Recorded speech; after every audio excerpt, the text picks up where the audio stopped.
Si on veut parler de l'actualité, on a eu des manifestations aujourd'hui en Espagne, il y a des élections municipales, mais ça c'est accessoire, mais surtout des manifestations de citoyennes, de dizaines de milliers d'Espagnols qui rejettent justement, entre autres, la montée du chômage, l'austérité imposée, entre guillemets, par cette politique du FMI. Non, là, c'est pas le FMI. Non, c'est pas le FMI, mais c'est en oui. tout cas l'austérité et c'est les conséquences de l'austérité, c'est-à-dire le chômage. Est-ce que ça veut dire que finalement, est-ce que vous pensez plutôt que la France elle-même n'est pas à l'abri de ce genre de manifestations citoyennes comme en Espagne ? Écoutez, en Espagne, en tout cas, les jeunes connaissent un chômage dramatique, plus de 30% pour les moins de 25 ans, oui.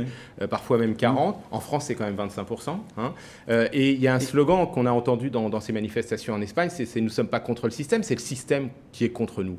Et donc, ce mouvement, évidemment, il peut intervenir dans d'autres pays en Europe. Est-ce que les partis politiques comme le Parti socialiste, des partis de gauche, ça interpelle les partis traditionnels, on va dire? Est-ce que vous êtes armés pour répondre à ce genre de manifestations citoyennes qui finalement dénoncent à la fois la gauche et la droite? Je crois que le mouvement en Espagne, il dénonce les politiques qui sont menées, en particulier l'austérité.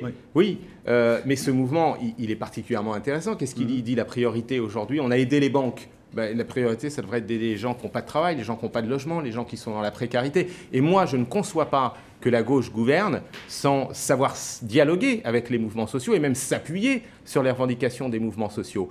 Et donc, je comprends. C'est la gauche au pouvoir en Espagne, la gauche de M. Zapatero. Il y a des élections d'ailleurs régionales et locales aujourd'hui en Espagne, où sans doute le Parti socialiste espagnol. Je ne veux pas leur donner de leçons, va faire un très mauvais score. Je suis très surpris de la façon dont, je suis très surpris de la façon dont nos camarades en Espagne au gouvernement ont réagi. C'est toujours difficile pour un gouvernement d'avoir affaire à des contestations, des manifestations sociales, mais par exemple interdire les manifestations au prétexte qu'aujourd'hui c'est un jour d'élection, j'ai trouvé ça pour le moins surprenant.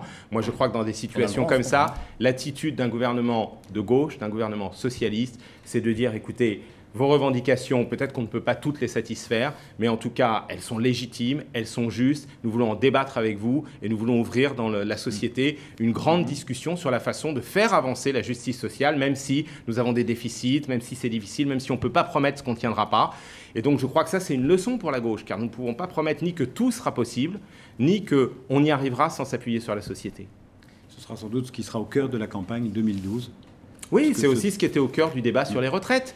Il ne s'agissait pas de dire on ne prend pas en compte l'allongement de la durée de la vie, mais il s'agissait de dire il y a des gens qui demandent qu'on prenne en compte la précarité, la possibilité de partir à 60 ans, la justice dans les efforts, pourquoi le capital ne paye pas aussi pour cotiser pour les retraites. L'attitude du gouvernement qui a été de dire on se ferme, on a raison contre la société, c'est exactement le contraire que devra faire la gauche si elle gagne en 2012.